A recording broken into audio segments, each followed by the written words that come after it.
Assalamualaikum warahmatullahi wabarakatuh. Teman-teman saya YouTuber pemula, sama dengan saya YouTuber pemula juga. Mumpung masih suasana lebaran, minal aidin wal faizin, mohon maaf lahir dan batin.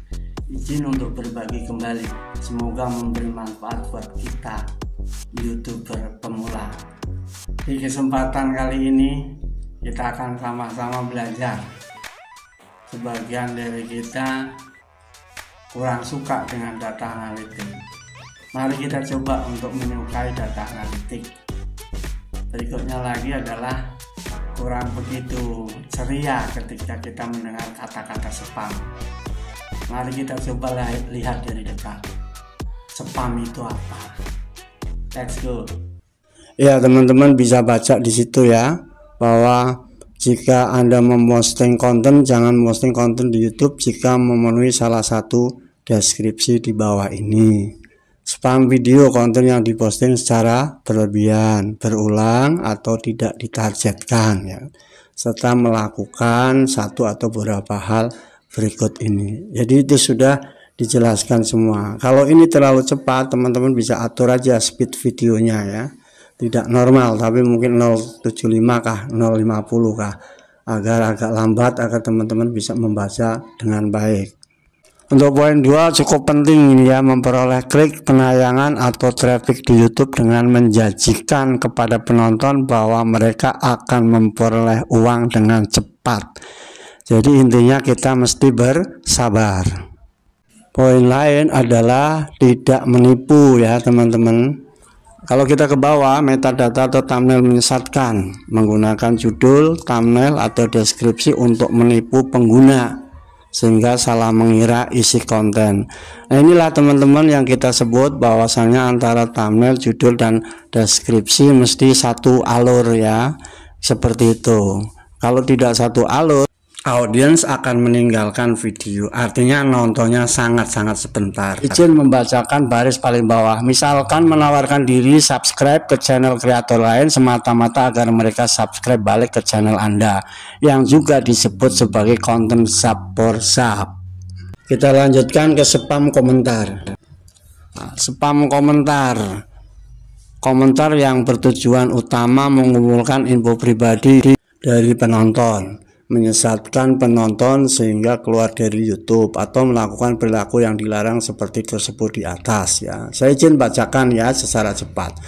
Komentar berulang, memberikan komentar yang identik, yang sama ya, tidak ditargetkan atau berulang dalam jumlah besar. Ini biasanya komentar-komentar yang copy paste, itu tidak boleh ya teman-teman, atau hindarilah, nggak usah neko-neko kita lah ya. Kemudian penyalahgunaan live stream yang dimaksudkan untuk live streaming konten milik orang lain dan tidak kunjung dikoreksi meski telah diberi peringatan berulang. Kita lanjut ke analitik teman-teman.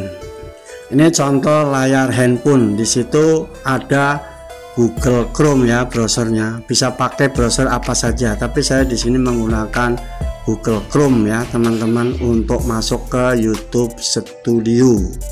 YouTube Studio mode desktop ya. Dari Google Chrome cukup diketik YouTube Studio desktop, kemudian lanjut login YouTube Studio, disentuh saja login YouTube Studionya.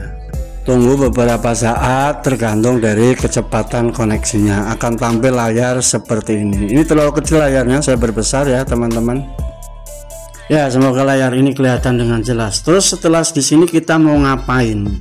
Kita akan evaluasi teman-teman video-video yang sudah diupload, juga mengevaluasi performa channel seperti apa. Namun singkat dan acak ya teman-teman, sesuai dengan keperluan saja. Perhatikan di sebelah kiri itu ada deretan menu pilihan ya. Ada tab menu. Di situ yang perlu kita perhatikan. Di layar dashboard ini kita dihadapkan dua pilihan ya, analisis video saat ini yang baru diupload atau mau analisis channel. Kalau kita mau analisa setiap videonya, kita pilih tab menu konten ya, yang sebelah kiri itu. Selanjutnya akan tampil video-video yang telah diupload. Teman-teman kalau menganalisa tinggal diklik saja gambar grafiknya di video tersebut. Untuk menganalisa video dan menganalisa channel caranya sama. Untuk kali ini kita akan analisis channel ya teman-teman. Jadi kembali ke dashboard channel, kemudian kita pilih buka analisis channel. Boleh diperhatikan teman-teman, di sini analisis channel ada 4 tab menu ya, ringkasan, ada konten, ada penonton, ada riset. Ini standar waktunya 28 hari terakhir ini teman-teman di ringkasan ini. Namun waktu ini bisa kita rubah sesuai keperluan. Kita fokus saja dulu ke konten ya, konten reguler maksudnya, agar tahu video mana yang sip, video mana yang kurang sip. Ini teman-teman tampilan grafiknya contoh saja ini ya, kan mungkin bisa berbeda dengan channel teman-teman. Ini 90 hari terakhir ya. Kalau mau ganti periode tinggal dipilih saja sesuai keperluan. Kalau naik-naik, kalau turun yang turun banget gitu, seperti itu. Nah ini ada beberapa kemungkinan mungkin yang bisa dijadikan inspirasi. Salah satunya kenapa kita membuat video upayakan panjang gitu ya. Ya harapannya ada kemungkinan besar untuk ditonton lebih lama gitu. Kemudian kenapa harus membuat video yang menarik? Tentu saja agar penontonnya stabil gitu ya, tidak naik turun seperti ini. Tapi nggak usah khawatir lah, terus saja kita mencoba untuk menganalisa. Tapi nggak perlu sering-sering ya teman-teman, fokus saja terus membuat video sebaik mungkin dan semenarik mungkin agar audiens puas. Ya selanjutnya kita bisa tarik ke bawah ya teman-teman, kita mau lihat momen penting untuk retensi penonton ya. Di situ ada beberapa video, contoh saja ini sekali lagi, ada beberapa video yang memiliki momen terpenting. Itu ada intro, itu penjelasannya, ada momen terbaik seperti itu, kemudian ada lonjakan, kemudian ada penurunan. Mari kita coba buka satu. Ya, di sini ada video-video yang di atas intro standar ya. Ada juga video-video yang di bawah intro standar. Kita lihat salah satu yang momen terbaik. Apakah ada?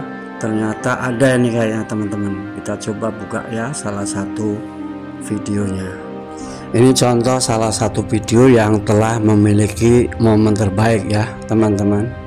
Di situ kita perhatikan ada garis merah dan ada garis putih yang berkotak ya. Itu garis putih yang di kotak itu, disitulah momen terbaiknya teman-teman. Dari salah satu video-video yang telah diupload. Ini periode 28 hari terakhir ya teman-teman. Kita lihat di situ diagramnya. Kemudian ada arsiran, dan di situ yang diarsir itu yang masuk dalam momen terbaik. Di sini kita bisa cari tahu kenapa bisa menjadi momen terbaik. Kalau mau lihat video yang lain juga lakukan hal yang sama. Semoga ini menjadi inspirasi untuk membuat video baru di berikutnya. Selamat bekerja, semangat berkarya. Mari kita sukses bersama. Amin.